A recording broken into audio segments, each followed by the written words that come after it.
The rain hadn't stopped in 2 days, and the sky seemed to cry harder than any soul Ethan Cole had met in his lifetime, which was saying something for a man who had seen war, loss, and the quiet decay of loneliness.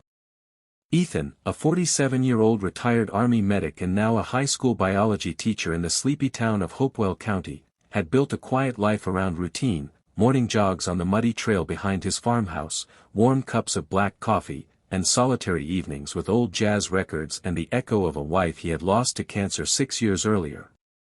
His neighbors called him kind, steady, and private, a man who fixed broken tractors and delivered firewood without being asked, a man who always tipped too much and listened more than he spoke.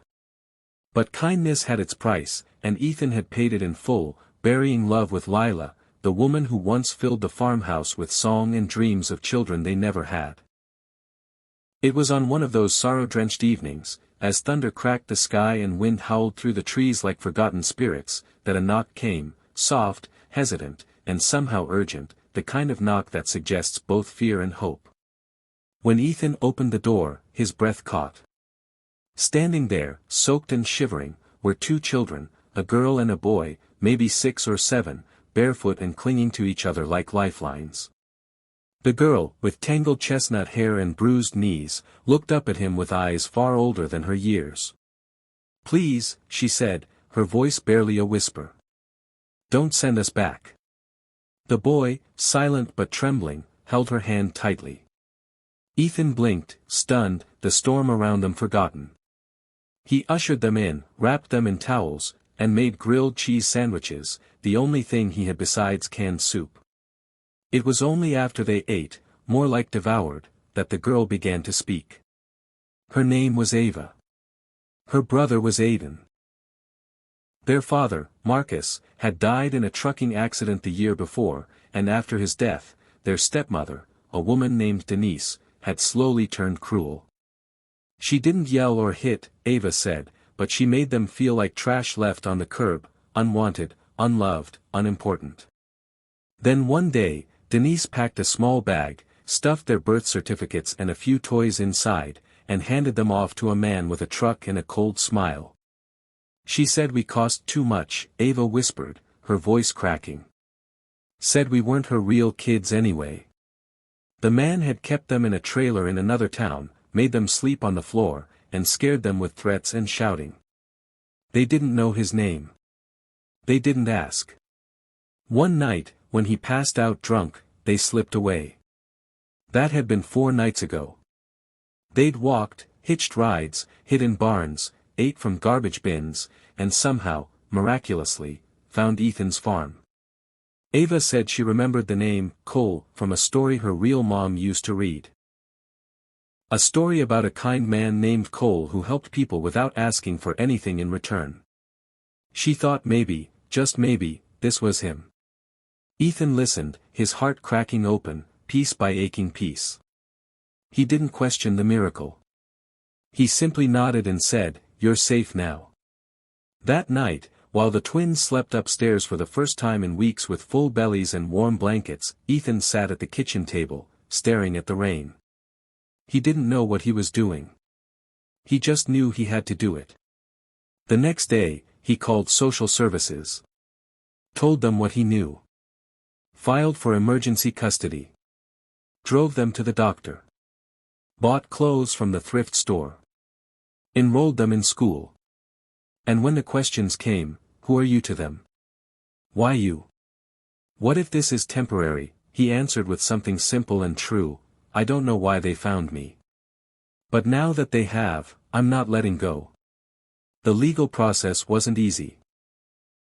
There were background checks, home visits, skeptical case workers, and the looming shadow of Denise, who had vanished. But Ethan stood firm. He wasn't trying to be a savior.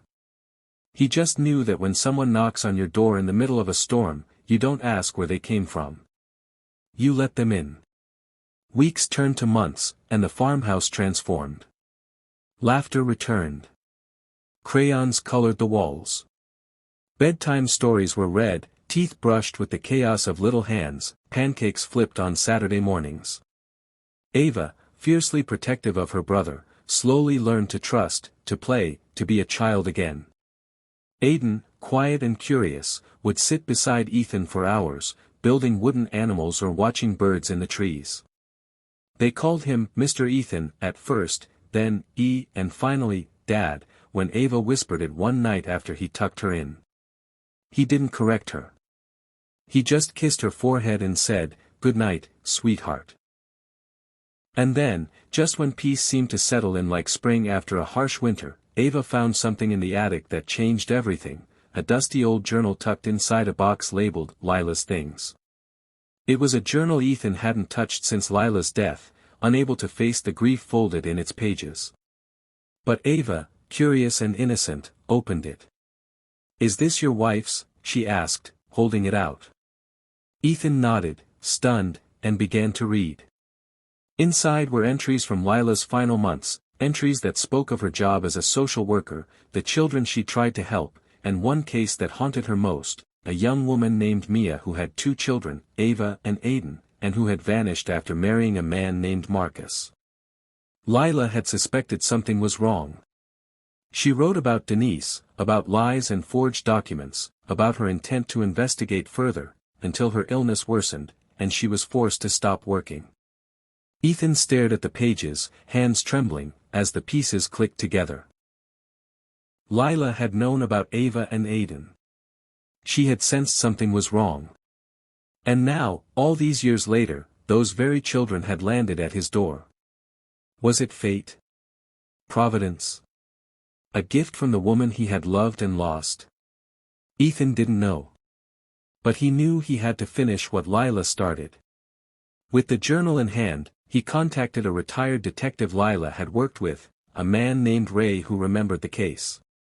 Together, they dug deeper. DNA tests were arranged. Hospital records unearthed. And what they found was staggering. Mia, the twins' real mother, had been institutionalized under false pretenses shortly after Denise entered their lives. Medical records showed sedation, misdiagnosed mental illness, and a suspicious signature on commitment papers, Denise's. It was a calculated plan to remove Mia from the picture and gain control of Marcus's life insurance money. With Ray's help and Lila's old notes, Ethan built a case. Authorities reopened the investigation. Within weeks, Denise was located and arrested, charged with fraud, child trafficking, and false imprisonment. And Mia, frail, confused, but alive, was released into medical care. When Ava and Aiden met her again, it was in a quiet room at the hospital, and they didn't run or cry. They simply walked up and hugged her, as if years hadn't been stolen. Ethan watched from the doorway, tears rolling down his cheeks, the weight of Lila's unfinished mission lifting. In the weeks that followed, Ethan, Mia, and the children began building something none of them had expected, a new family. Mia, grateful but overwhelmed, told Ethan, "They're more yours now than mine. I've missed too much." But Ethan shook his head. "There's no mine or yours. Just us." And so, with Mia's blessing, Ethan officially adopted them. The farmhouse that once held only echoes now pulsed with life, music, homework, muddy boots, art projects, burnt toast, and the occasional goat that wandered in from the barn. Ava joined the student council, determined to advocate for kids like her. Aiden started painting, quiet, breathtaking scenes of hope. And Ethan? He started speaking. At town meetings, foster care conferences, and schools, sharing the story not to shine, but to remind people that sometimes, kindness means saying yes to something you don't fully understand. Their story spread, first across Hopewell, then across the state. News crews came. Articles were written. A local filmmaker even asked to make a documentary.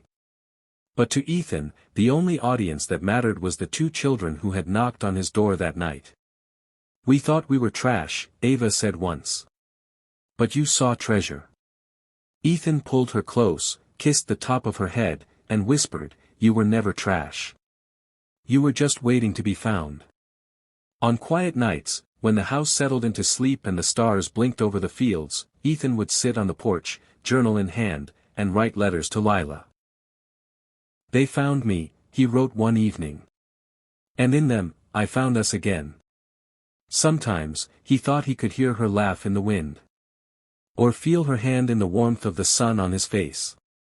And though he missed her deeply, he knew she had sent him exactly what he needed, not just children to love, but a reason to live again.